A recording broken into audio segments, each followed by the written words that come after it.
Olá, seja bem-vindo à Casa dos Biné Sim. É um prazer falar com você sobre esta paraxá do Shabat que chegou, paraxá Nassô, que vem trazendo um- um- um- uma das temáticas mais, uma das narrativas e temáticas mais alongadas da Torá. É o maior texto da paraxá, né, dos ciclos que nós estudamos, onde ela traz diferentes aspectos da comunidade judaica se desenvolvendo no deserto. Para conversarmos um pouquinho sobre isso, nesse podcast eu recebo nosso amigo e irmão Gershon. Bem-vindo.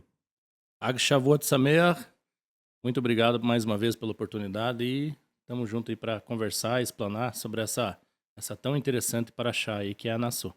Ela traz alguns aspectos detalhando a responsabilidade dos levitas, detalha as leis, e isso é bastante interessante você estudar, de uma mulher suspeita de adultério, a sotá, né?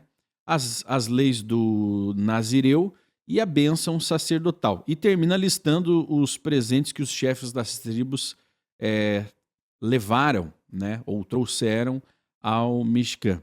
Gershon, vamos começar pelo começo. Ela começa detalhando a responsabilidade dos levitas, ou seja, organizando as hierarquias religiosas, porque os levitas, a tribo de Levi foi a tribo separada para trabalhar no ofício sagrado, né? Era a organização israelita nesse tempo do deserto, ela era dentro de todo o seu funcionamento, existiam as divisões de tarefas, onde cada tribo era responsável por determinadas tarefas, né? Nós estudamos isso na paraxá anterior, no comentário anterior, onde nós vimos a organização política do povo de Israel já no deserto, né?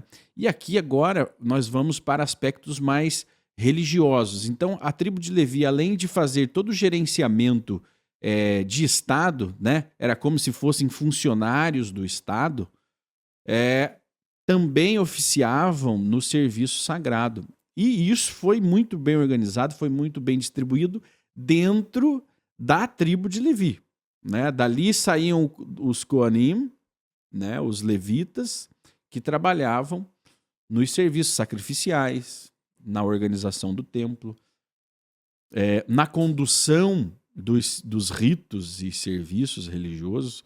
Então, religiosos, e nós sabemos que, Gershon, dentro da ritualística judaica, que é o dispositivo que faz a ligação entre o homem e o Criador, são as ritualísticas que ajudam o homem a se elevar espiritualmente para mais próximo de Deus, né? O homem por si só, o homem sem rito. Aí não sei qual é a sua opinião sobre isso, mas o homem sem um rito específico, ele não consegue do nada se elevar. Tá andando na rua e do nada ele se eleva espiritualmente para conversar com Deus. Eu acredito que e aí eu vejo em toda a Torá essa organização espiritual e as ritualísticas, elas servem para nos encaminhar para vamos colocar, uma escada que nos eleve de nível espiritual. Quanto mais ritos nós fizermos, né, quanto mais compenetrados estivermos e quanto mais fizermos aquilo de forma devocional, maior será a nossa experiência espiritual com a presença divina. Eu vejo isso no Shabat, por exemplo, quando nós temos o serviço da Torá, né? Nós começamos de manhã, bem cedo. A leitura da Torá é por volta de 11 horas da manhã, então muito cedo começamos as rezas, recitando salmos, recitando bênçãos especiais, pedindo as permissões sagradas. Então nós vamos nos elevando, nós chegamos de nossas casas, né? Muitas vezes as famílias vêm de carro, a pé, enfim, de ônibus, e vão chegando na sinagoga, vão se instalando, mas a partir dali começa todo mundo junto nessa elevação. E detalhe, né? É sempre coletivo esse tipo de elevação. E aí depois de pedirmos as permissões, lermos os salmos, recitarmos bênçãos especiais, fazermos os sacrifícios necessários, aí sim estamos aptos para ler a Torá e depois comentarmos sobre ela. Ou seja, essa ritualística, ela ajuda a nossa mente, o nosso subconsciente a se entregar, de fato, ao rito sagrado. E no deserto esse era um papel que seria desempenhado, e até os dias de hoje, né, pelos levitas, Gershon. Então, a ritualística, ela precisa de pessoas para ser executada. Ela por si só, ela não funciona, ela não tem efeito. Mas quando há pessoas envolvidas, ela consegue colocar o homem no seu devido lugar mediante a presença divina. É isso aí, Shimon. Para que nós consigamos alcançar os níveis mais elevados espiritualmente, a Hashem nos deu, através da sua Torá, a receita do bolo, né? Então, digamos assim, para nós conseguirmos no Shabá atingirmos um nível espiritual para fazermos ali uma avodá, um serviço satisfatório para Hashem, nós precisamos de alguns degraus. E essa é a receita do bolo, né? Então, inclusive, essa paraxá, Nassô, ela é sempre lida no Shabá, ela sempre está próximo a Shavuot. Coincide, né? Ela coincide sempre com Shavuot. E Nassô já quer dizer levante-se, né? Uhum. Então, ela já é uma ascensão. Então, todo esse rito, a Shem deixa ali bem específico para nós, para que a gente possa se elevar ao nível satisfatório. Nós vemos que os próprios Terrilim, os salmos, né? Alguns são descritos como cântico de ascensão, o cântico dos degraus, por causa disso. Davi Amelech, o nosso rei Davi, ele sabia muito bem como se elevar. E uma das maneiras para se elevar, para chegar mais próximo de Deus, é justamente a alegria. E Davi era especialista nessa parte de alegria porque ele era um músico, né? Então a música eu acredito que seja a maneira mais eficaz do ser humano conseguir se alegrar, se elevar e assim atrair a proximidade, atrair, né? A proximidade de Hashem. E é isso que é descrito ali. Então a gente começa nessa paraxá com a parte ritualística até de como seria carregado o Mishkan. E nós vemos ali que os descendentes de Gershon, eles eram responsáveis pela parte logística do Mishkan. E por coincidência, eu que levo o nome judaico de Gershon também trabalho na área logística, né? Você tem essa ligação? Tem essa ligação com a parte logística também. Olha só. Que coincidência, né? Então, ela começa falando sobre quem deveria carregar ali a parte do Mishkan, né? Então, a gente vê ali que primeiro a Torá começa falando de Kehat, e carregaria a arca, né? A arca sagrada. E depois ela fala sobre Gershon, mesmo Gershon sendo o primogênito, né? O Behor. Então a Torá começa falando ali primeiro da arca, porque a arca é mais elevada.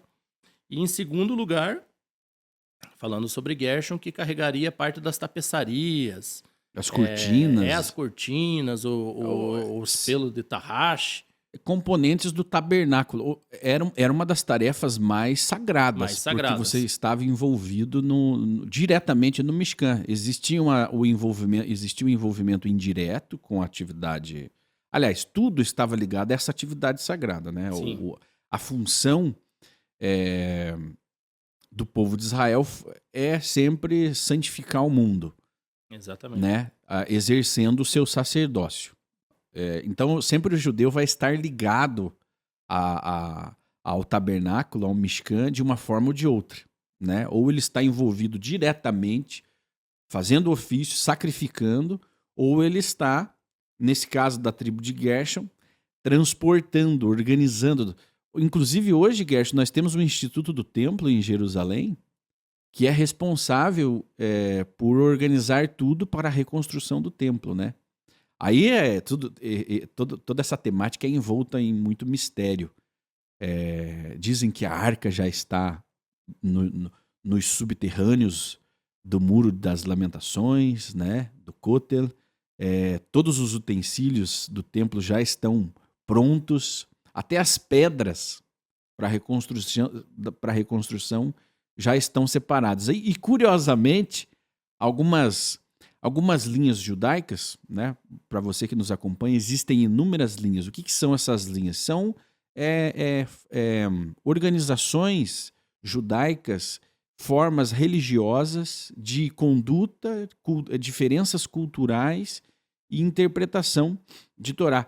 Algumas linhas já dizem que o próprio Messias já está em Israel, né? Inclusive deu um estardalhaço, e sempre que há um movimento de guerra, agora principalmente, nesse tempo em que vivemos, surgem algumas linhas, alguns rabinos noticiando a presença de Machia, né? Ou seja, tudo está pronto. Mas essa organização não acabou com a destruição do templo, né? Israel voltou a existir em 1948 e com ele as organizações das diferentes áreas, né, do povo de Israel também se organizaram. Então há em Israel hoje uma tribo, provavelmente de levitas, né, fazendo parte desse Instituto do Templo, onde eles organizam tudo para essa reconstrução. Então, como você falou, peles, cortinas, no caso do Mishkan, né, depois o templo ele teve uma estrutura diferente, mas essa tribo de Gershon acaba sendo responsável, destacada, e as tribos eram as tribos e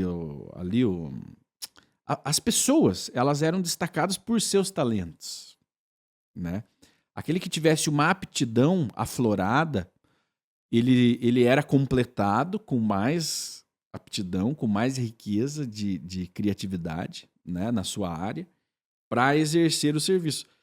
E aí pegamos até um contraditório a um ditado popular, né, que é dito por aí, que Deus não escolhe os capacitados, mas capacita os escolhidos.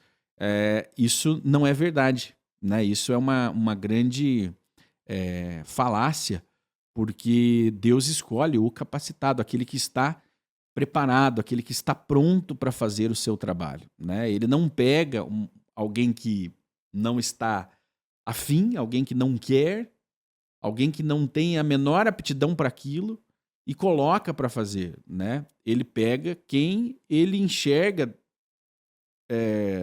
por dentro e vê a sua capacidade de desenvolvimento. Só que ele vai aflorar as suas capacidades. Então, se você é um mestre em logística, ele vai te tornar o melhor mestre em logística para resolver o que precisa ser resolvido. Foi o que ele fez com os talentos daqueles que desenvolveram o tabernáculo. Nós vemos, inclusive, tanto é verdade isso que você está falando, Shimon, que Gershon, ele era o primogênito, mas talvez por uma aptidão maior de Kehat, ele ficou nessa parte da logística, ele ficou com um trabalho mais elevado. Uhum. Porque Kehat carregava as coisas nos ombros, né? Uhum. Então nós vemos que até quando os líderes trouxeram as carroças lá, Kehat não ganhou uma carroça porque as suas coisas eram transportadas no ombro. E Gershon, que teria a precedência por ser o Behor, ele acabou com o segundo degrau, digamos assim, carregando a parte dos tecidos, né, da cobertura, do Mishkan. E Merari, que era outro irmão, ele nessa divisão de tarefas aqui, ele nem aparece, porque o serviço dele era carregar as vigas do Mishkan. Então, ele só é contado entre os levitas, mas ele não aparece especificamente o seu serviço ali. Então, há uma hierarquia até aí. Há uma hierarquia dos trabalhos mais importantes, eram dados para as pessoas mais capacitadas, porque Deus não poderia nivelar todo mundo? Poderia, se quisesse. Olha como o mundo, o globalismo, ele trabalha no sentido contrário da Torá. Porque nós vemos a hierarquia desde os primórdios, né? Aí você pode acreditar no Big Bang, você pode acreditar em muitas teorias de que o mundo veio muito antes, né? De que Israel não foi o primeiro povo e por aí vai. Mas o fato é que a organização em sociedade, a organização plena e que funciona, ela está descrita na Torá, né? E ela se provou muito eficiente, essa organização de sociedade feita pelo Criador, né? Olhando para a Torá, olhando como funcionou o povo de Israel, e cada vez que Israel resolvia mudar esse sistema, ele entrava em decadência, né? E nós vemos hoje as sociedades que se organizam baseadas nesse sistema, elas funcionam muito bem e perduram por longas eras. Então, essa forma, né, de tratar as pessoas diferentes, de forma diferente, é a forma mais justa de funcionamento de uma sociedade. Porque quando você nivela todo mundo, você não tem como fazer isso num passe de mágica. Deus tinha como fazer isso, né? Se ele ordenasse, todo mundo seria exatamente igual. Mas aí ele não estaria dando... aí é uma visão que eu tenho. Ele não estaria dando a liberdade, né? Que é o que nós chamamos de livre-arbítrio para as pessoas. O livre-arbítrio não é você fazer o que você quer. É muito mais profundo que isso, né? O livre-arbítrio é você viver com as suas diferenças, você ter as suas próprias características, você ter a tua personalidade, né? Os anjos são todos iguais, né? A sua personalidade, né? Todos iguais num sentido mais amplo, né? Porque cada anjo tem ali o seu papel também, né? Tem a sua hierarquia também. Tem hierarquia dentro dos anjos, mas nós temos as nossas diferenças e podemos escolher servir ou não a Deus, né? E temos as nossas características, as nossas habilidades. Alguns têm mais, outros menos, mas nós podemos juntos somar uma força para chegar a um objetivo. E Deus, na sua infinita misericórdia, e olha como a misericórdia ela é infinita mesmo, porque Deus suporta as nossas falhas. Porque ele poderia ficar irritado. A gente não se irrita, às vezes, com as pessoas com menos habilidades, e a gente fala assim, não, me dá aqui que eu faço. Se a gente quer bem feito, tem que fazer você. Se você quer algo bem feito, faça você mesmo, né? Exatamente. Deus organizou o povo de Israel para que até o menos habilidoso tivesse um papel. Você é o seguinte, você não serve para conduzir as carroças, mas você pode carregar algumas vigas. Então, carregue aqui essas vigas, essa é a tua função, faça bem feito, né? Então ele compreende e aceita as limitações e organizou o povo de acordo com as suas diferenças. Mais uma vez, seria muito mais fácil para ele ordenar que todo mundo tivesse a mesma habilidade. Afinal de contas, o povo de Israel seria perfeito, não seria? Não teria falha, seriam como anjos. Mas aí não haveria esse desafio de mostrar a verdadeira grandeza de Deus, que é ser o Deus de um povo imperfeito, mas que consegue chegar à perfeição, aprimorando e se devotando ao seu Deus, né? Então, se nós seguirmos a organização divina, tudo vai dar certo. Com certeza. A organização poderia ser o sobrenome do povo judeu, né?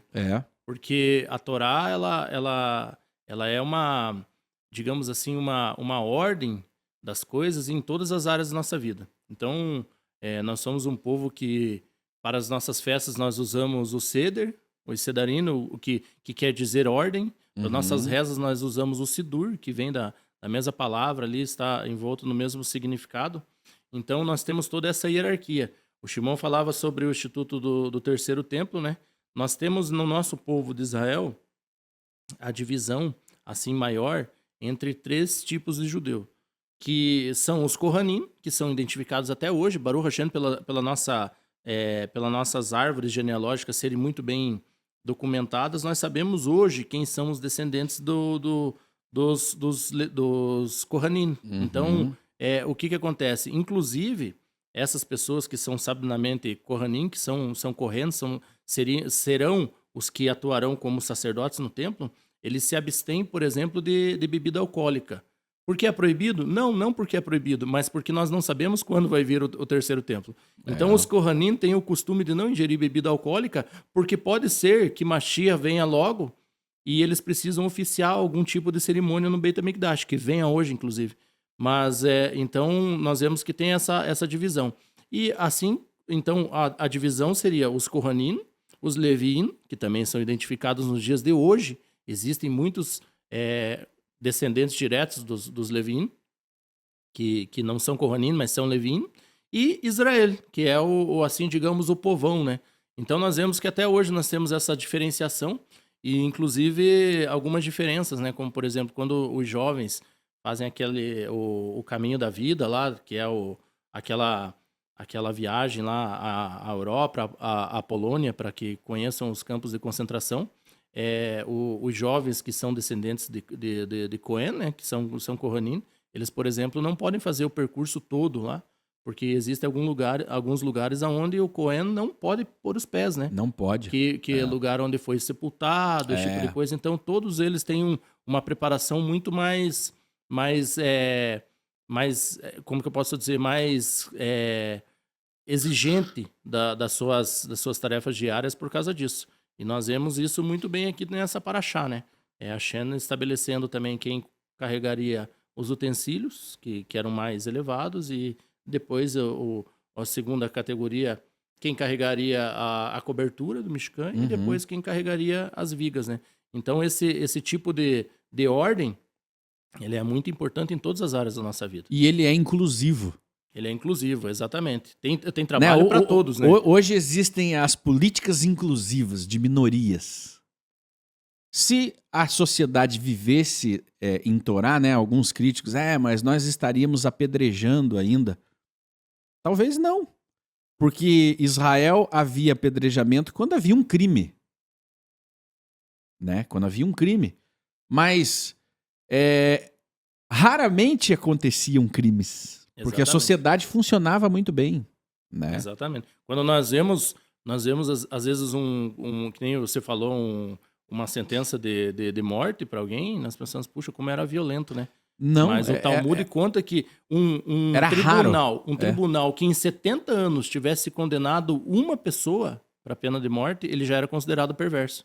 Então, para a gente ver como era muito difícil que isso acontecesse. Embora a pena esteja prevista, mas as execuções, né, penais, elas raramente aconteciam. Nós vamos falar sobre a mulher Sotá, que era um crime de adultério, mas em todo o relato da Torá não há um caso disso.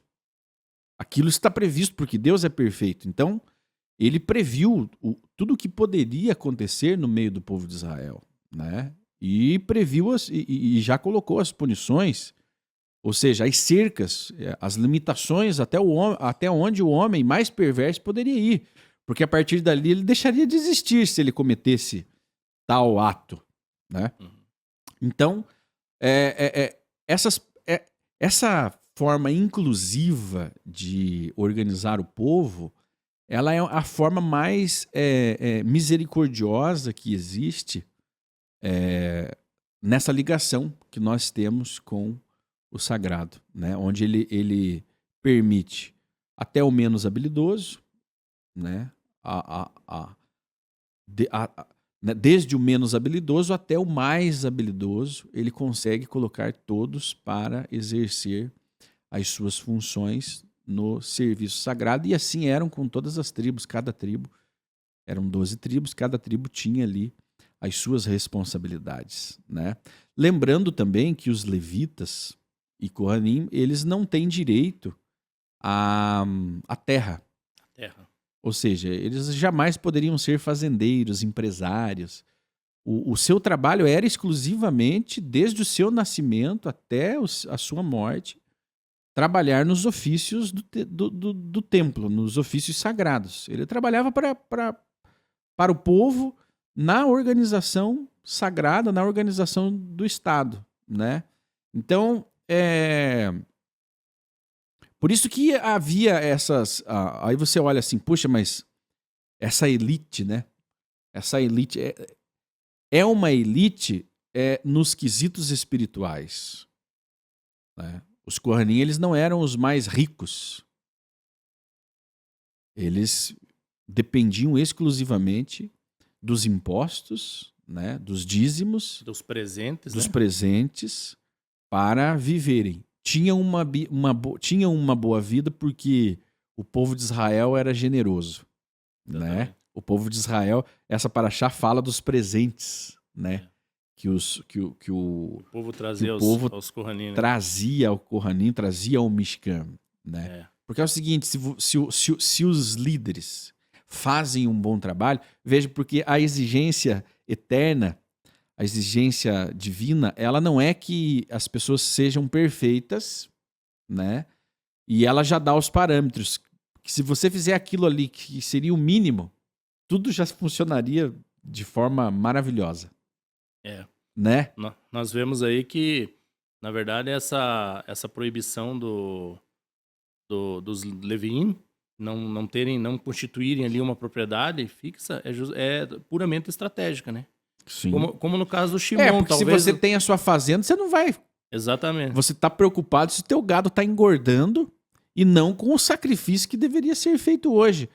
Ou seja, cada macaco no seu galho. Exatamente. Né? Cada função. Você é um levita, então você vai ser consagrado a mim, você terá acesso ao lugar mais santo, você estará nas primeiras fileiras, Sim. mas isso é um equilíbrio. Isso é estratégico também porque, de repente, você poderia mudar esses Levim de lugares, né? Como eu estava falando do Shimon. O Shimon, para quem não sabe, morava aqui numa cidade próxima a Curitiba e, por questões estratégicas da própria instituição, a Nucim Brasil, ele se mudou para Curitiba. Já precisaram do Shimon para Curitiba. Então, ele já teve que viajar para cá. E é a mesma situação, se a mesma função... Terras... Já teria problema, né? Já pensou uma fazenda lá em Ponta Grossa? Não a seria cabeça ruim. do Shimon já... Não seria ruim. Mas a tua cabeça já ficaria lá, né? Não, com certeza. Então, os homens que viveram no deserto, eles não eram diferentes de nós. Com certeza. Nada. Eles tinham os mesmos desafios, os mesmos problemas. Tudo que você vê hoje na vida humana, os humanos de 3.500 anos atrás também viviam, né? Cada geração vive a sua realidade, né? Os mesmos desejos, os mesmos anseios, os mesmos problemas, né? As mesmas maldades, né? Acontece que hoje nós não temos essa organização, então a nossa sociedade está pior. Em muitos aspectos. Está mais longe da Torá, né? Num todo, né? Está mais longe da Torá porque ela não está organizada de acordo com a Torá, né? Então nós temos toda essa dificuldade. Mas ali naquele momento, então, em contrapartida, né, aos primeiros lugares que os Kohanim, que os levitas ocupavam mediante ao serviço sagrado, eles não tiveram direito a ter terras. Outras tribos tinham terras e essas tribos eram muito mais ricas. Criadores de gado, plantadores de soja, né? E essas tribos ricas financiavam o serviço sagrado. Financiavam isso. Inclusive é o próximo assunto ali, né? Dessa paraxá que fala sobre os presentes dos sacerdotes ali. Né? Ô Gerson, antes de nós avançarmos um pouquinho, aí no capítulo 5, Deus instrui Moshe a ordenar que os israelitas expulsassem do acampamento aqueles que eram impuros, devido a doenças como a lepra, né, que é a Tsarat, né, e que tivessem tido contato com um cadáver. Né? Isso era feito para evitar a contaminação do acampamento. Então, quando começa-se a organização, há essa questão da pureza espiritual, da pureza ritual. Isso é levado muito em conta quando se trata da presença divina. Porque onde há impureza, não há presença divina. As pessoas falam, não, Deus está em todos os lugares. Sim, tudo é a manifestação divina, né? Nada existe, tudo é a emanação do poder de Deus, tudo. Isso aqui, tudo é parte, né, da essência divina. Mas ele mesmo deixa claro, por isso que é muito importante as pessoas estudarem a Torá, né? Ela foi dada para Israel, Israel a aceitou, mas todas as nações têm o direito, têm acesso a conhecer a Torá, né? Porque todas as filosofias, mesmo judaicas, sem um fundamento de Torá, elas perdem o sentido, né? Então, principalmente você que gosta de Cabala, né?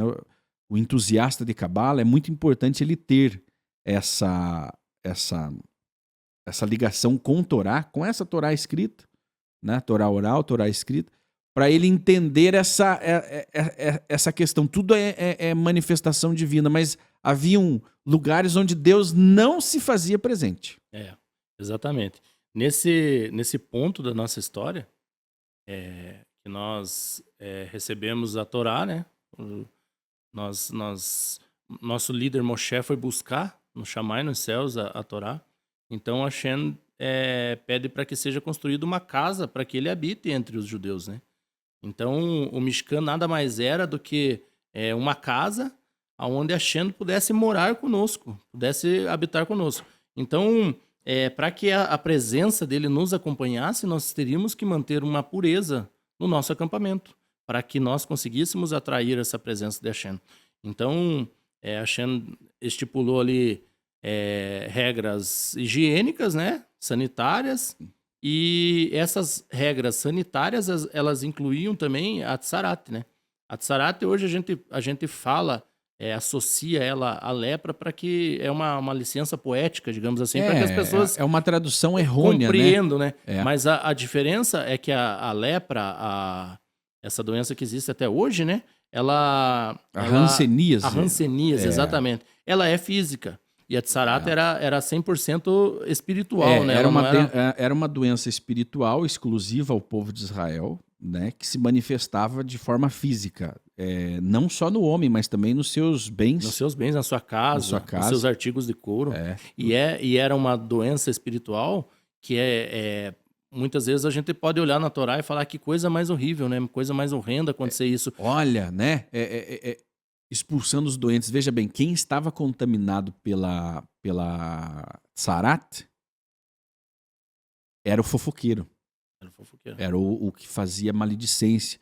Por que Deus manda dispensar essas pessoas, né? Expulsem os impuros, porque eles estavam causando confusão e fofoca. Veja que a confusão e a fofoca, ela acaba atrapalhando os projetos. Se você tem ali um grupo focado para fazer alguma coisa e começam as maledicências, as reclamações, aquela reclamação, né? Como é que a gente fala? A murmuração, né? Que nada mais é do que Lashon Hará, ou de si mesmo, ou do ambiente em que você está, né? Exatamente. Então, e isso te impurifica. A Lashon Hará, o mau pensamento, a má ação, as más palavras, ela acaba impurificando o homem. E aí ele não é digno mais nem de trabalhar, nem para carregar uma viga. Exatamente. Porque o nível espiritual nosso ali, nesse momento da nossa história, ele era altíssimo, né? Porque a tsarat só aflige o nosso povo quando nós estamos num nível elevadíssimo espiritual. Ela não. Por que não ocorre hoje? Porque nós não estamos no mesmo nível. Então, o que acontece? Quando nós saímos do Egito, o Shimon até... o Rosh, o Shmuel, ele falava sobre isso agora no serviço da madrugada de Shavuot, sobre essa questão, né, do nível em que nós estávamos em Mitzray, no Egito. Então, nós saímos aos 45 do segundo tempo. Se nós ficássemos mais um minuto no Egito, nós não sairíamos nunca mais. Justamente porque nós estávamos... A Torá nos fala que nós estávamos no 49º nível de tumá, de sujeira, de impureza. Então, inclusive, o Midrash nos conta que quando o mundo foi feito, as águas foram criadas, Hashem chegou para o Yansuf, para o Mar Vermelho, e falou assim, ó, eu tô te criando aqui, mas vai chegar um dia que você vai ter que abrir espaço para passar um povo eleito, um povo santo, um povo elevado. E quando isso aconteceu, o Midrash conta que o Yansuf chegou para Hashem e olhou para nós e falou assim, mas esse aí é o povo santo que você falou? Justamente porque o nosso nível de tumá, de impureza era muito alto, porque nós saímos sujos em todos os aspectos do Egito. Então, o que acontece? Hashem, aí Moshe, com os ossos de Yosef Hatzadik, de José, através do mérito de Yosef, é que o Yansuf se abriu para que nós passássemos, né? Então, quando acontece um caso de Tsarat, é uma coisa não boa, mas ao mesmo tempo ela é boa, porque nós saberíamos então que o nosso povo estaria num nível elevado de espiritualidade a ponto desse tipo de coisa. E ela acometia justamente os justos. Os justos, exatamente. Aquele que não valia nada, ela não... Não fazia diferença. Não fazia diferença, né? Ela pegava no justo. Quando o justo baixava o seu nível de elevação espiritual, ele era cometido, né? E a fofoca, a fala, ela tem esse poder, né? Quando falam que as palavras têm um poder, é verdade. Né? Tem ditados populares, né, que são errôneos, como Deus capacita, como que é? Deus... Não escolhe os capacitados. Ele capacita os escolhidos. Isso não é verdade, né? Mas as palavras têm poder, isso é verdade, né? A palavra, e começa por você, para quem emite a palavra, né? Para quem fala. Começa nela. E aí ela vai atingindo outras pessoas. Não se limita apenas àquele indivíduo, né? Ele pode contaminar todo mundo. Então a palavra, o que você diz, define o seu futuro. Né? Vai te manter dentro do povo, vai te manter apto, vai te manter com todos os teus direitos, ou não. Ou você seria removido, você seria colocado para fora do acampamento, né? Para se curar. Então, esses aspectos são muito importantes. Preste atenção nisso, né? A fala fora de hora, a fala desnecessária, ela vai colocar você em uma determinada situação. Às vezes, uma situação negativa, uma situação ruim. E além de você, outras pessoas, né? O mínimo que você pode fazer é constranger outras pessoas. E exatamente. Isso já começa gerando um desequilíbrio na comunidade. Então, nem tudo deve ser dito. Nem tudo deve ser falado. Então, aqui nesse caso, o povo estava num momento de organização. E quando as pessoas estão trabalhando, aquele que fica falando demais, aquele que fica dando palpite, aquele que está murmurando, está reclamando... É o ocioso sempre, né? Sempre o ocioso e ele está tirando a atenção das pessoas. Ele está tirando... Ele acaba quebrando aquele clima, o ritmo, né? Uhum. Então, expulsem os impuros. Aí também tinha os impuros por... Eu não sei o que a tua versão traz sobre isso. Ela é mais mística. O que ela traz sobre a questão da impureza por ter tido contato com um cadáver. Um cadáver e que estava com um fluxo insalubre, né? No caso de algum tipo de doença venérea, esse tipo de coisa. Então ela fala sobre isso aí, para afastar. Ali, lógico, aqui ela está falando na construção do Mishkan. Então, para ter contato realmente com as peças sagradas, os utensílios sagrados, a pessoa tinha que estar plena.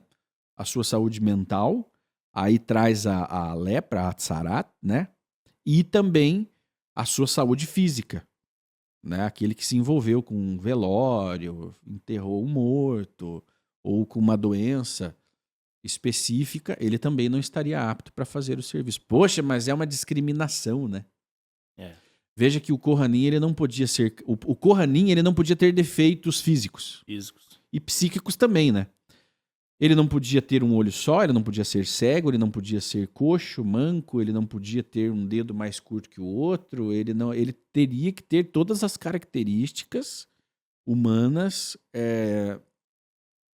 perfeitas, Perfeitas, né? Nós vemos ali que essa pureza do acampamento, ela é defendida por Hashem com o Tsarat, né? Tsarat, na verdade, por que eu falo que é uma coisa positiva? Porque a língua grande, Shimon, ela é contagiosa.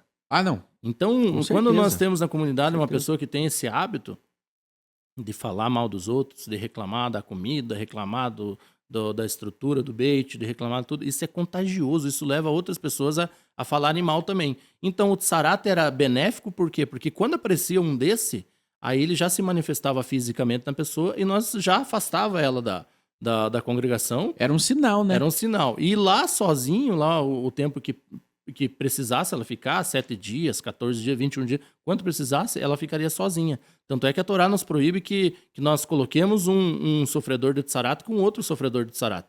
Justamente para a pessoa ficar isolada e ela não ter com quem fofocar. Então, nós limpávamos o acampamento, deixávamos ele puro, ele limpo, para que a presença de Hashem estivesse no nosso meio. E assim é em todas as regras de Am Israel, do povo de Israel. Então tem as leis lá de pureza familiar, outras leis que tudo isso para que a nossa congregação permaneça limpa, para que a Hashem possa conviver ao nosso meio. É um dos requisitos para que Deus esteja morando ao seu lado. Exatamente. Né?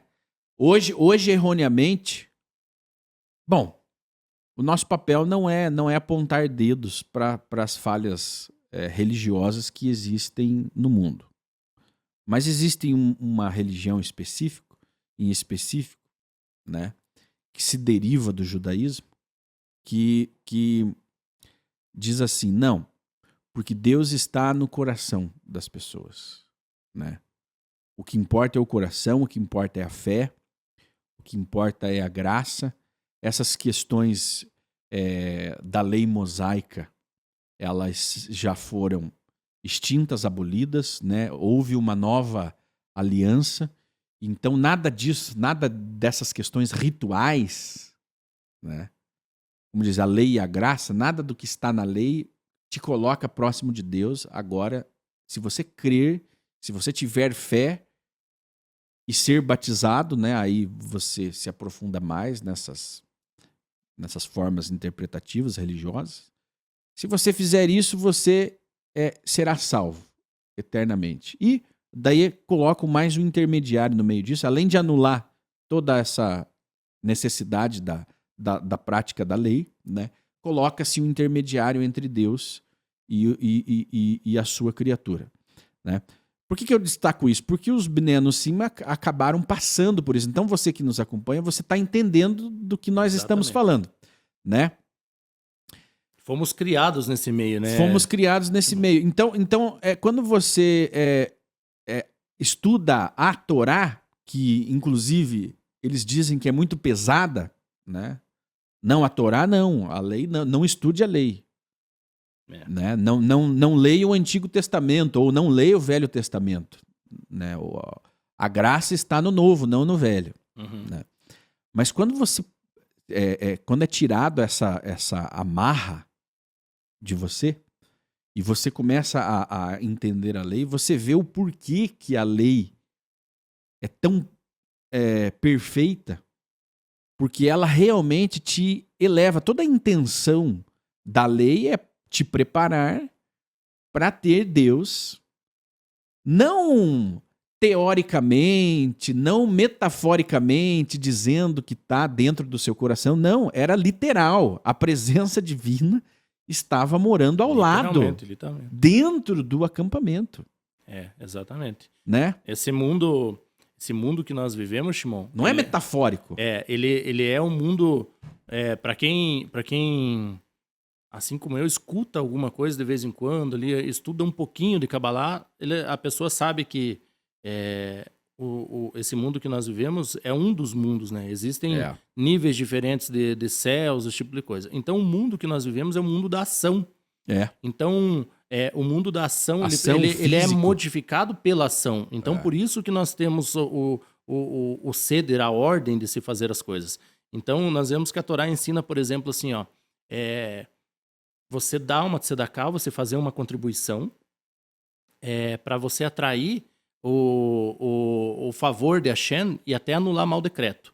Mas aí você pergunta assim, Shimon, mas e se eu estiver dando uma esmola, estiver ajudando alguém com a segunda intenção de ser beneficiado pelo Eterno, vale? Vale, Você vai vale, ser porque beneficiado. esse é o mundo da ação. Na outra religião, eles vão falar que não é o desejo do teu coração. Uma mão, como é que é? A mão direita não veja o que exatamente, a outra mas a aqui esquerda faz, é o alguma coisa mundo, assim. é o mundo da ação. Então, a Torá ela foi dada aos judeus e é muito difícil para outro povo conseguir seguir o que está na Torá aqui. Mas então o que eles dizem? O Velho Testamento, que é como eles chamam pejorativamente a Torá, não vale mais.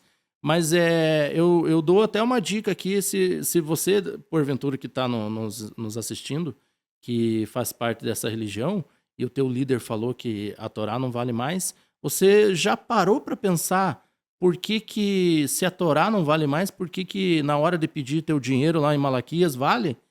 Então, Malaquias também não vale, né? Então, as pessoas que dizem que a Torá não serve que Malaquias mais... era um obedecedor dessa lei aí. Exatamente. Da lei arcaica. Exatamente. Ele era um obedecedor. Daí, o que ele fala serve, mas o que ele fazia não serve. Exatamente. Então, olha o contrassenso. Isso aí só serve na parte que é para você trazer dinheiro pro meu bolso. O resto não serve mais.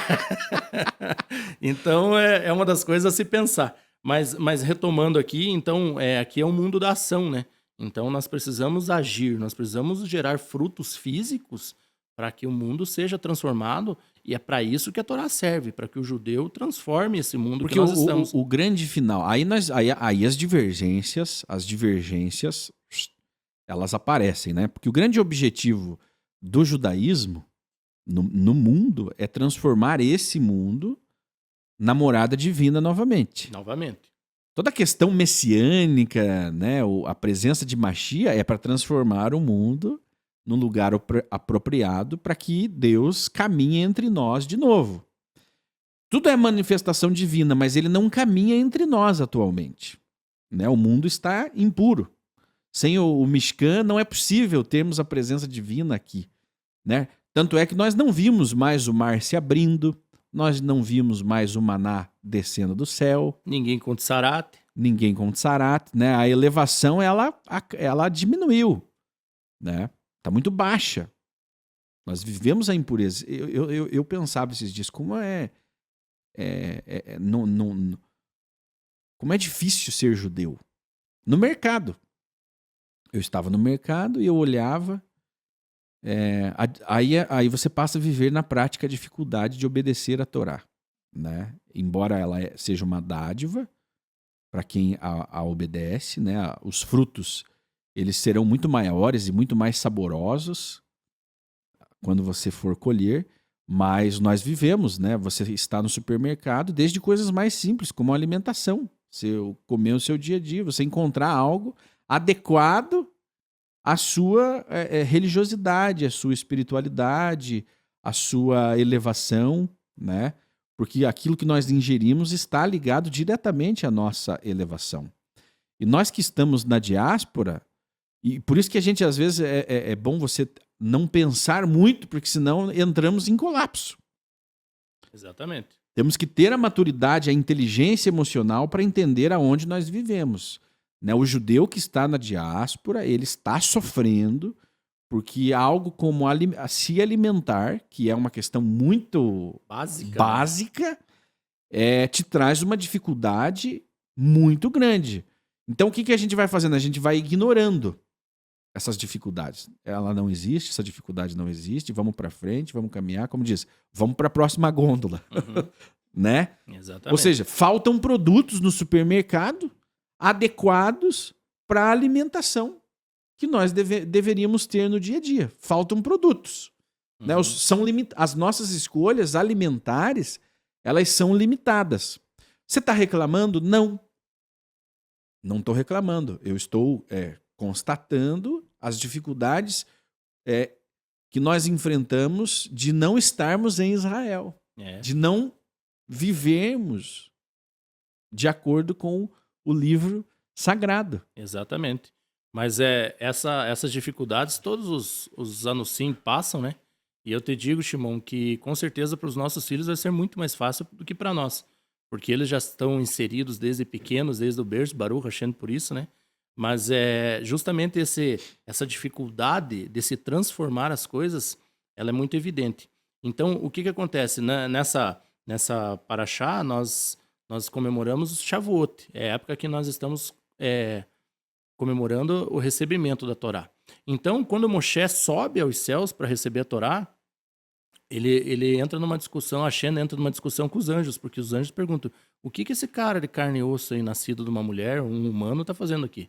Aí a Shem fala, Quem é ele, né? ele veio buscar a Torá. Então eles falam, mas a Shem, o senhor que vai dar a Torá para um ser humano? E daí a Shem olha para Moshe e fala assim, responda você para eles aí.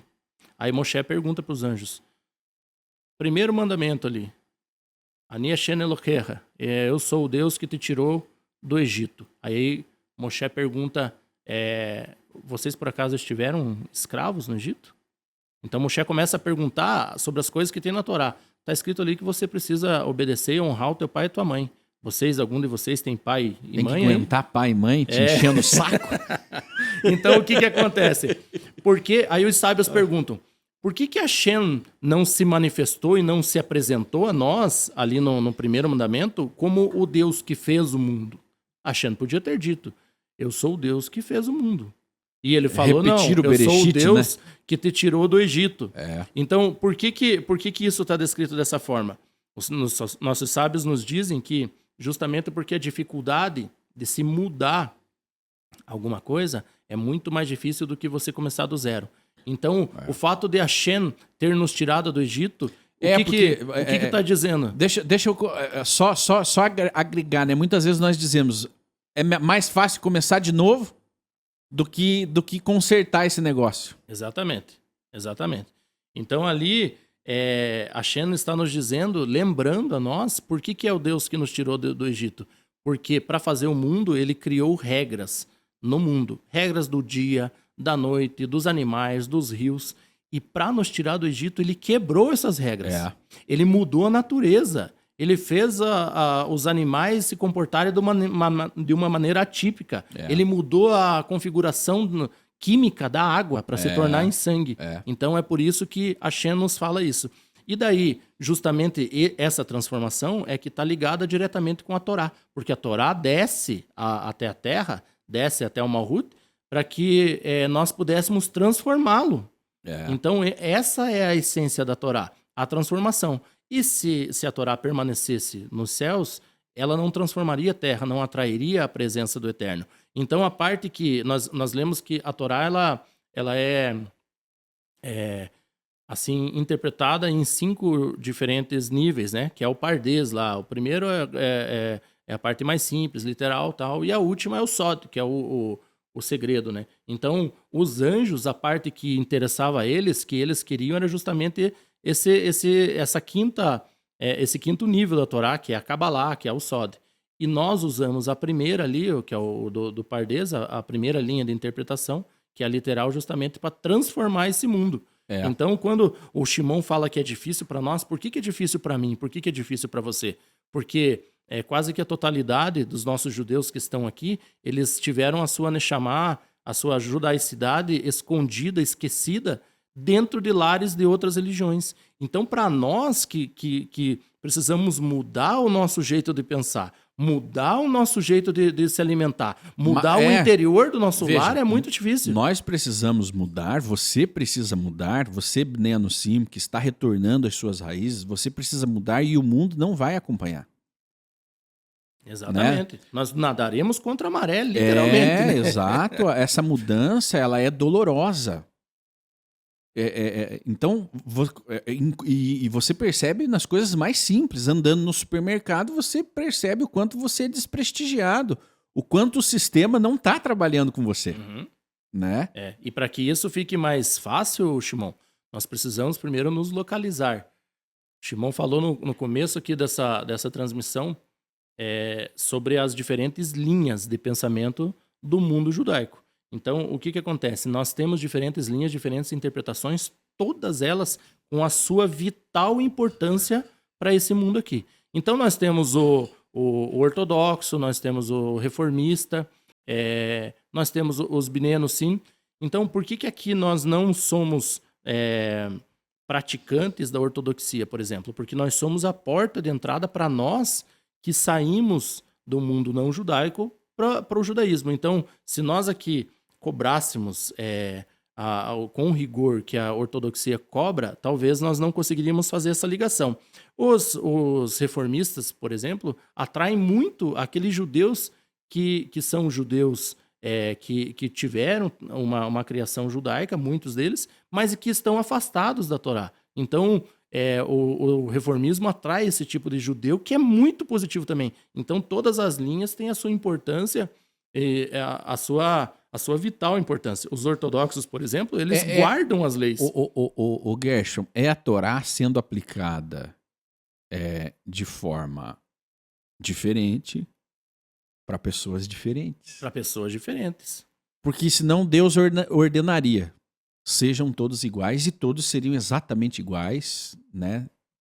Todos teriam exatamente os mesmos problemas, todos teriam exatamente as mesmas soluções. Mas não, né?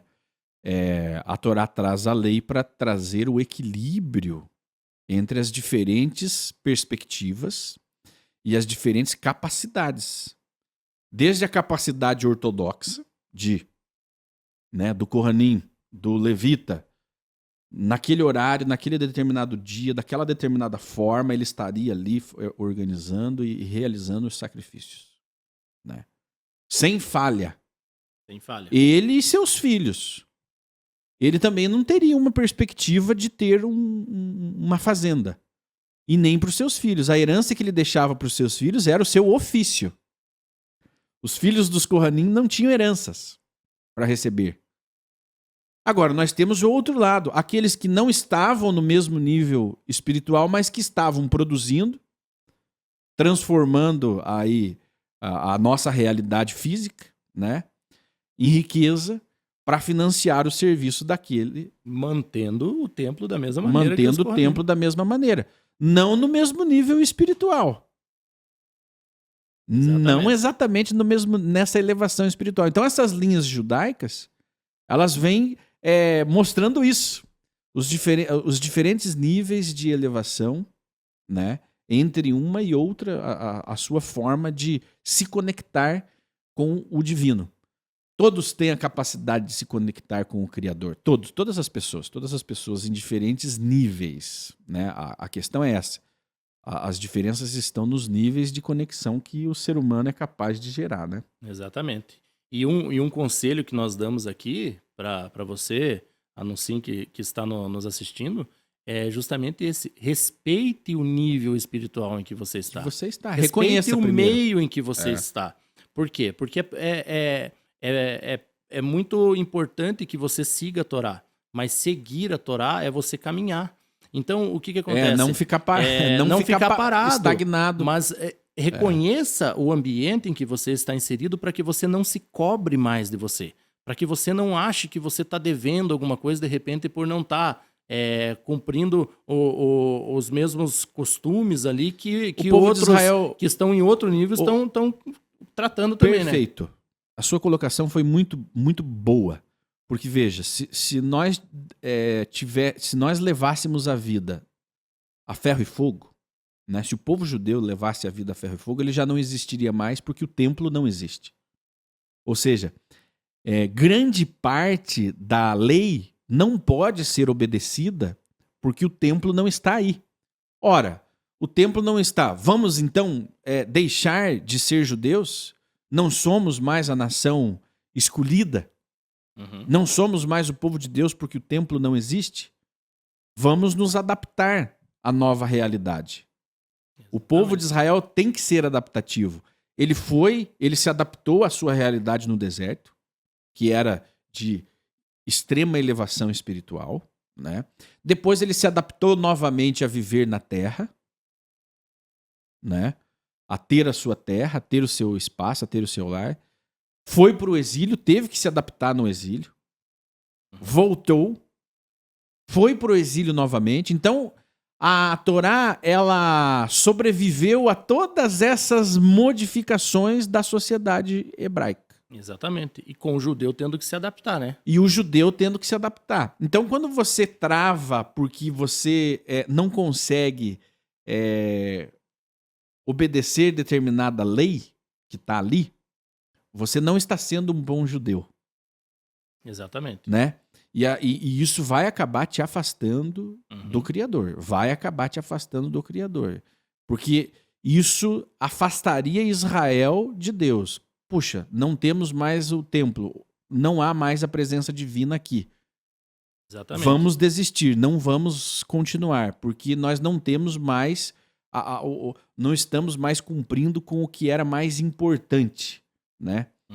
Mas não. Israel nunca desistiu. Ele esteve em diferentes níveis, e ele está em diferentes níveis espirituais, em diferentes locais do globo, que é onde nos é permitido viver até então, nesse mundo, vivendo aquilo que lhe é possível viver. Exatamente. O que é possível. Essa é a palavra. Viver. Porque não é possível mais oferecer o sacrifício no templo. Exatamente. E não é possível também, Shimon, você ir dormir um judeu que está em outra religião e acordar um judeu ortodoxo. Então isso é importante porque o que é cobrado de nós? Que nós cresçamos, que nós, que nós não paremos de evoluir, que nós conseguimos, para que a gente consiga melhorar um pouquinho a cada dia. Então, por exemplo, um congregado nosso aqui que de repente está com uma dificuldade para cumprir um Shabá, por exemplo. Eu tenho um comércio lá e eu estou trabalhando no Shabá. Isso incomoda ele. Claro, o Shabá tem que ser cumprido. Tem que ser cumprido. Mas você já pensou em, de repente, diminuir, antes de você parar totalmente, diminuir meio expediente? Ou seja, dar um passo mais próximo daquilo que a Torá está exigindo. Passo por passo. Porque a gente não vai conseguir pular de uma vez só, do dia para a noite, de uma família sem costumes judaicos para uma família ortodoxa do dia para a noite. Morre, a pessoa não aguenta, ela se frustra. É o que acontecia em Israel. Se alguém que não estava naquele nível espiritual, tá? Nível espiritual é a aproximação com o sagrado, ok? Se alguém que tinha que carregar as varas do tabernáculo, as vigas. Se ele ia tocar na arca, ele morria. Se ele entrava no Mishkan, no Kodesh Kodashim, no Santo dos Santos, no lugar mais santo, onde só uma pessoa podia entrar uma vez ao ano, se alguém que não fosse essa pessoa entrasse, ele morreria na hora. Ele era fulminado.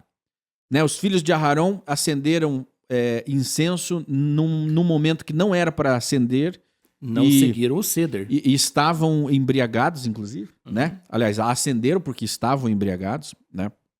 Morreram. E eram filhos do Cohen, do Supremo Cohen, né? Ou seja, quando você decide se elevar espiritualmente de uma forma abrupta, você morre. E nós vemos isso acontecendo hoje. Eu descobri que sou judeu. Tem aí a história, Anita Novinsky, 500 anos de Inquisição, descobri que sou judeu e eu sou um judeu ortodoxo. Você vai morrer. Morre. Você para. Porque você não foi convidado a ter esse nível de espiritualidade hoje. Você tem que ser elevado. Não era o povo de Israel que se elevava, ele era elevado. Mas para ele ser elevado, ele tinha que estar preparado, ele tinha que ser escolhido. Tem que ser escolhido. Né? Mais uma vez nós voltamos. Deus não escolhe, Deus não capacita. Deus não escolhe você para te capacitar. Não, você tem que ser capacitado e tem que ser escolhido para fazer aquilo. Ok? Quando você decide, você vai morrer. Você vai ter um problema, né? E os Bnei Anussim enfrentam esse desafio. Enfrentam muito isso. Muitos abrem mão do cristianismo, porque que faz parte da sua história, inclusive, né? Foram educados, foram batizados, né? Tiveram toda uma educação, uma cultural dentro disso, abrem mão porque querem restaurar as suas raízes. Mas aí acabam fazendo escolhas que deixam ele em lugar algum. Exatamente. Né? Eu passei por isso, Timão. Eu passei por isso. Quando eu comecei o meu processo de teshuvá, eu cobrava muito de mim, e eu acredito que seja uma coisa que passam a maioria dos retornantes, porque eu achava que eu tinha que... Você quer compensar, né? Eu já queria fazer um aplique para usar peote, já era... É uma questão até psicológica, porque você se enche de culpa, o Bnei Anusim, ele vai se encher de culpa por ter vivido na idolatria. Exatamente. Né? E agora ele quer compensar. Como que eu compenso esses anos em idolatria, né? Por ter abandonado a Torá? Como que eu vou compensar isso? Vou para os níveis mais elevados de Torá, de cultura, de religiosidade. Que é um erro crasso, né? E é você tomar um remédio em dose excessiva. Né? Israel, ele não se tornou santo quando passou dos portões do Egito para fora.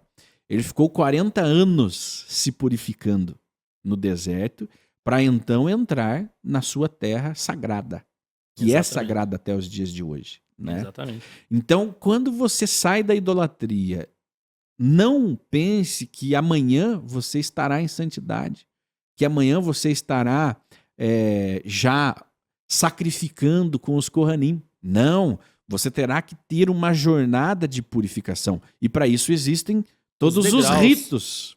Os ritos que vão te elevar espiritualmente para estar pronto. Mas hoje é uma realidade. Bnei Anusim, que se descobre Bnei Anusim, né? Ben-Anus, filho de cristãos novos, de judeus forçados, que hoje fizeram a sua jornada. Depois de tantos anos, estão em Israel, vivendo, aí sim, vivendo uma determinada plenitude do seu judaísmo. Usando aquele exemplo ainda que eu dei do Bnei Anusim, que infelizmente está trabalhando no Shabá, eu sei que você está almejando um Shabá 100% kasher, mas isso tem que ser o seu alvo, não o seu próximo passo. Então, o que lhe é proibido é que o estado de estagnação, de você não querer melhorar o seu Shabá, mas você, usando como exemplo o Shabá, né? Toda a vida com Torá. Mas o que lhe é exigido é que você melhore um pouco de cada vez. Então, se de repente, às vezes, o teu cônjuge não compactua das tuas ideias, né, Shimon? Que acontece muito em nosso meio. Então, é lógico que você vai ter até uma briga com o seu cônjuge, se você quiser do dia para a noite fazer um Shabá kasher na sua casa. Então, melhore cada vez um pouquinho, faça ele se acostumando. Comece num Shabá acendendo vela. Por isso que dizem que a lei... já tem ralá em cima da mesa. Vai com calma. Gersh, por isso que... Agora, olhando para trás, né, vendo quando dizem, não, a lei mata. Mata mesmo. A lei mata. Quando os padres, os pastores, né, que dizem a letra mata, eles se referem à Torá. A Torá mata, ela vai matar. Se o crente, hoje, o cristão, que está na igreja, hoje, ele que pega essa lei e ele quer aplicar ela amanhã, ele vai morrer. Exatamente. Ele vai morrer espiritualmente. Exatamente. No final, ele passa a desacreditar de Deus. Acredite. Acredite, se você não fizer a aplicação correta da lei, se você não fizer a sua elevação em degraus, essa lei vai matar você. E eu conheço muitos que iniciaram a jornada Bnei Anusim que hoje não acreditam em Deus. Abandonaram.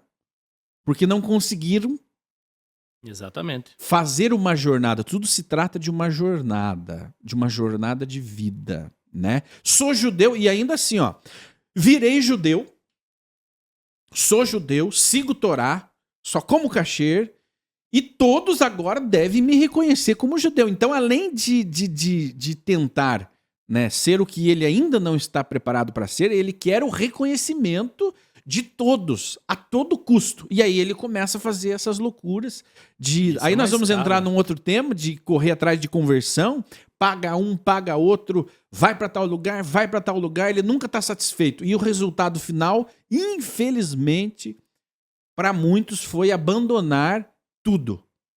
O que não é o objetivo, né? É porque é um contrassenso alguém buscar uma conversão ortodoxa e no final das contas, hoje, nem religiosidade ele tem mais. E vai ser cobrado como ortodoxo. Ele vai ser cobrado como um ortodoxo. Porque Então é triste. Então, mas por quê? Porque tentou-se encurtar o caminho. Exatamente. Tentou-se ocupar um lugar que não era seu. E hoje ele abandona a crença no próprio Deus, ou ele conseguiu que alguém assinasse. Finalmente, né? Ele conseguiu que algum rabino assinasse dizendo: você é um judeu. Ele precisava disso, ele conseguiu. Mas após a assinatura do papel, ele já não exerce mais nada. Exatamente. Foi antes da hora. Shimon, e esse tipo de rigor exagerado, ele não prejudica só você mesmo. Você prejudica os outros que estão à sua volta. Sim. Nós vemos que a Torá, ela é escrita pelo sofer, pelo escriba, né? Ela é uma das alahot, uma das leis que versam sobre isso. Ela diz que a Torá precisa ser escrita com uma pena. Mas por que não com um lápis? Por que não com uma caneta? Justamente porque a pena é flexível. Então a Torá tem a sua flexibilidade. E por que eu falo que pode prejudicar outras pessoas o rigor excessivo? Por exemplo, eu escuto bastante um rabino que para mim é um gigante do Hinur, do tema de educação dos filhos, que ele sempre comenta sobre isso. Por exemplo, qual que é digamos assim, a importância, qual que é o objetivo da gente pegar uma criança, por exemplo, de 3 anos e obrigar ela a ficar numa mesa de Shabá, por exemplo, 2 horas ali, obrigar ela a sentar e ficar ali. Ouvindo. Qual que é o objetivo disso? Porque esse rigor... É uma overdose. Exatamente, porque não é cobrado dela, não é cobrado. Então, o que acontece? Quando você estabelece um rigor muito forte, às vezes, que lo aleno, que a Shem não permita, mas às vezes você como pai, como mãe, você vai fazer o teu filho pegar uma aversão ao judaísmo ali. Então você, inclusive, quando você é responsável por uma educação judaica, você tem que ter isso muito em mente. Muita leveza. Não, leveza. Fazer o teu filho saborear a Torá, saborear o Shabá. É mais importante. Agora, é uma missão do pai e da mãe, né? É tornar a Torá deliciosa para a criança. Porque o remédio, o alimento que você, já velho, consome é um. O que o seu filho mais novinho consome é outro. Né? São coisas mais doces. O paladar da criança é doce. Exatamente. Então, nós não podemos exigir que os outros dentro da nossa casa tenham assim, a mesma facilidade... Porque veja, de mudança de hábitos que nós temos. O ser humano, ele se adapta a tudo, né? Então, por exemplo, existem muitas leis da Torá que parecem amargas para nós, né? Não comer carne de porco, não comer frutos do mar. Não parece algo amargo? Parece. Porque, afinal de contas, esses alimentos são deliciosos. Principalmente para nós que crescemos comendo. Para quem Gersh, por incrível que pareça, eu nunca comi frutos do mar, né? E também nunca comi nada de porco. Já vinha da avó essa iniciativa, então nós crianças... Eu cresci comendo. Você comeu, você teve essa experiência muito melhor do que eu para dizer do que teve que abrir mão, né? Ok, então essa parece uma lei amarga, né? Puxa, temos que se abster disso. Mas o ser humano é capaz de encontrar as delícias no amargo, porque veja, nós tomamos chimarrão, que é amargo. Tri-amargo. E nos deliciamos com isso. Exatamente. Né? Você tenho certeza, você não come carne de porco, mas você toma um chimarrão que é amargo, você encontra prazeres em coisas que você olha assim e fala, não, mas isso aí não é nada bom. Mas você consegue encontrar o prazer naquilo. Então, nós temos o prazer de viver a lei. ela é amarga de uma Aspecto, determinada né? forma de pensar. Mas só que aquele amargo tem o doce do amargo, que é o prazer que nós sentimos aqui, trazendo um exemplo. Tem até uma música que simples fala, disso. né?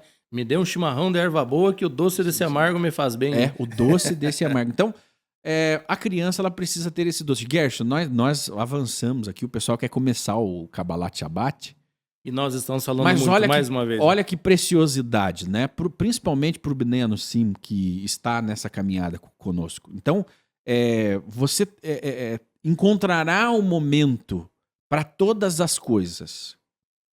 A elevação espiritual ela é uma jornada, né? Ela não é uma brincadeira, ela não é uma aventura, ela não é uma decisão precipitada. Ela não pode ser uma decisão precipitada.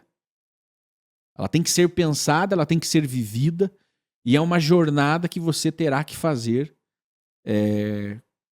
sozinho ou com a sua família, mas são degraus que você vai atingindo conforme você vai se purificando. E veja, dependendo do lugar onde você está, porque tudo está ligado ao lugar, né? Exatamente. Ao ambiente, né? Ao ambiente. O ambiente ele vai proporcionar que você se eleve mais ou menos. É o ambiente. Veja, muitas coisas, muitas leis da Torá, elas só podem ser seguidas, né, observadas no templo, em Jerusalém. Muitas. Muitas leis estão destinadas à terra. Né? Por exemplo, hoje nós não obedecemos a lei de descanso à terra. É uma lei exclusiva a Israel. A Israel. Né? Então nós que não temos terra em Israel não podemos observar essa lei. São 613 mandamentos. Né? Proibitivos, positivos. E nós vamos observar aqueles que estão aqui, hoje, conosco. Né? Então essa maturidade, porque aí eu chamo isso de maturidade cultural, religiosa, emocional, de inteligência emocional, de você entender. Por isso que é preciso estudar a lei, para você entender os caminhos a serem seguidos para que você consiga chegar lá. Ok, eu quero ser Shomer Shabbat, eu quero ter uma alimentação 100% kasher, eu quero, né, ter essa elevação espiritual. Ok, você precisa entender que, de repente, onde você está, isso não seja possível. Você vai precisar se organizar, né, com a sua família para um dia ir morar em Israel. Para um dia viver ali no bairro judaico em São Paulo, Porto Alegre, Rio de Janeiro, onde tenha uma comunidade. Eu quero que os meus filhos tenham uma educação judaica em todos os aspectos. Ok, então se prepare financeiramente para pagar uma escola israelita para o seu filho. Mas, na maioria dos casos, você já encontra dificuldade na alimentação. Você não tem um mercadinho kasher na sua vila, no seu bairro. Você já vai ter que se mudar só por isso. Você vai ter que ir embora da sua cidade só por isso. Então, é por isso que tudo tem que ser pensado. Você tem que conhecer as profundidades da Torá para você entender o que é possível. Você simplesmente pegar determinada interpretação e querer aplicar na sua vida não vai resolver, não vai aproximar você de Deus. Você tem que viver a Torá, mastigá-la, né? Mastigá-la de acordo com aquilo que você consiga engolir. E de acordo com que o teu paladar esteja preparado para entender aqueles sabores. Porque senão, tudo será amargo e você não consegue engolir, você vai se afogar. Exatamente, com aquilo. Porque às vezes a pessoa impõe um rigor excessivo e no afã ali, na ânsia de exterminar a outra religião do seu meio. Sem perceber que esse rigor já é um traço daquela região. Daquela religião. Tá matando. Né? Então o que acontece? Nós fomos criados num mundo onde Deus é um ser rigoroso, bravo, barbudo, com a voz grossa, que vai cobrar de você se você não seguir tudo inclusive, direitinho, que tem um castigo te esperando. Então, nós não fomos doutrinados, nós fomos assustados, nós somos ameaçados. Então, você precisa tirar isso da tua vem vida. da onde? Essa visão de Deus, o Deus mau, a Torá má, a Torá que apedreja, que condena a morte, essa visão ela não é criada por Deus, ela é criada pelos inimigos de Deus. Exatamente. Os inimigos de Deus, aqueles que odeiam Deus, aqueles que odeiam a espiritualidade, que temem a presença divina, eles retratam tudo isso como arcaico, tudo isso como violento, né? A religião ela é vista como violenta. Não, a religião não é violenta. Os homens é que são violentos. Os homens mal instruídos. Mas porque isso... Deus é misericordioso. Ele aceita as nossas incapacidades. Limitações, né? Ele aceita as nossas limitações. Porque ele poderia estalar o dedo e nos moldar exatamente conforme ele desejasse.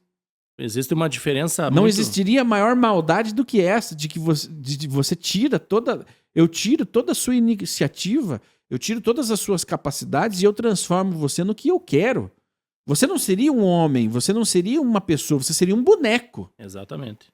E Deus não faz isso conosco. E a motivação, Shimon, a motivação do judaísmo, da Torá, ela é diferente dessa outra religião que nós estamos falando, porque aqui na Torá, a motivação para nós seguirmos a Torá é o amor a Deus. E nesse outro lugar é o medo do inferno. Exato. Então, nós somos motivados por coisas diferentes. Então, primeiro nós temos que reconhecer e conseguir visualizar esse Deus bondoso, misericordioso. Tratar com leveza. Que nos deu uma Torá, não porque nós somos obrigados a segui-la, mas porque ela melhora a nossa vida. Então, ele quer que a nossa vida seja boa. Então, querendo isso, ele nos deu regras para que nós consigamos melhorar a nossa vida. Exatamente. Bom, que bate-papo maravilhoso que nós tivemos aqui. Eu espero que isso ajude você na sua jornada, na sua caminhada. Eu quero pedir para que você se engaje conosco, compartilhando esse vídeo com todos os seus amigos. Essa mensagem ela serve para todas as pessoas, né? E principalmente para o Benanus, né? Para aquele que está retornando, que está restaurando a sua identidade, as suas raízes. É muito importante que você compreenda essa jornada. Nós não conseguimos completar toda a narrativa da Paraxá, né? Ela ainda vai tratar da mulher Sotá, da mulher acusada de adultério, do Nazir, do Nazir, do voto de nazireado. Você deve lembrar de Sansão, foi um juiz do povo de Israel, combateu os filisteus, né? Então, ela traz também as doações que o povo fez ao tabernáculo, mas isso você vai acompanhar no Shabat, né? No estudo da Paraxá, a leitura da Paraxá, mas que isso sirva para te ajudar na sua jornada, nessa caminhada. Ela tem que ser leve. A jornada não tem que ser pesada e nem impossível. Se você está vendo essa jornada judaica como impossível, você está caminhando de forma precipitada, está caminhando de forma errada, para ser bem claro, né? Ela tem que ser leve, ela tem que proporcionar a você alegria e não... Tem que fluir. Ela tem que proporcionar alegria e não dor. Se você está com dor, porque é diferente, né? Você até fez um comentário esses dias que eu achei muito interessante, né? Que o outro lado, a outra religião que já não nos pertence mais, ela tem prazer no sofrimento. Quanto mais sofrido, ou seja, quanto mais vivendo na prova você está, mais santificado você está. No judaísmo isso é totalmente contrário, né? Nós temos que viver com leveza. Se a sua vida não está boa, se você está sofrendo, a caminhada está errada. Exatamente. Não há prazer no sofrimento. Exatamente. Né? Você tem que encontrar o doce no amargo.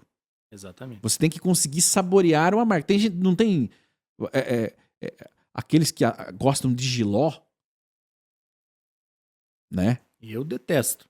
Eu detesto jiló, mas eu amo o chimarrão. que é amargo. A minha esposa ama jiló.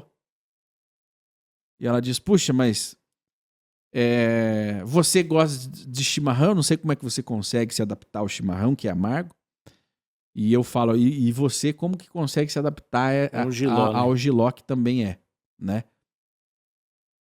Né? Nós temos que encontrar prazer naquilo que nós fazemos. E respeitar o processo, né, Shimon? Respeitar o processo. Eu já estou concluindo aqui, só deixa eu falar mais o Razan já quer começar a reza ali, ó, do Kabbalat. Nós tivemos aqui uma senhora, nós estamos tendo aqui no nosso meio uma senhora lá do Rio Grande do Norte que pela primeira vez estava experimentando o chimarrão. Chimarrão, aqui. Olha só. E daí eu falei justamente isso para ela. Eu falei, vai parecer amargo no começo, mas, porque para nós é mais fácil, porque nós crescemos aqui no sul tomando paladar, o chimarrão. Né? Então, dessa mesma maneira, nesse mesmo gancho, nós podemos puxar assim. Não tem como a gente querer, por exemplo, nos comparar com uma pessoa que nasceu já dentro do judaísmo, numa comunidade instituída, porque ele já nasceu lá tomando o chimarrão dele. Então, se a gente quiser adquirir esse hábito da noite para o dia, a gente vai queimar a boca e vamos sofrer com esse amargo. Nós temos que... vai vomitar com amargo. Exatamente. Então comece tomando chimarrão uma vez ao dia, depois 2 vezes ao dia, e aí você vai conseguir se acostumar a ser um mateador. É o café sem açúcar, o Gershon. É o café sem açúcar. É um processo. Esse é outro processo, né, Shimon?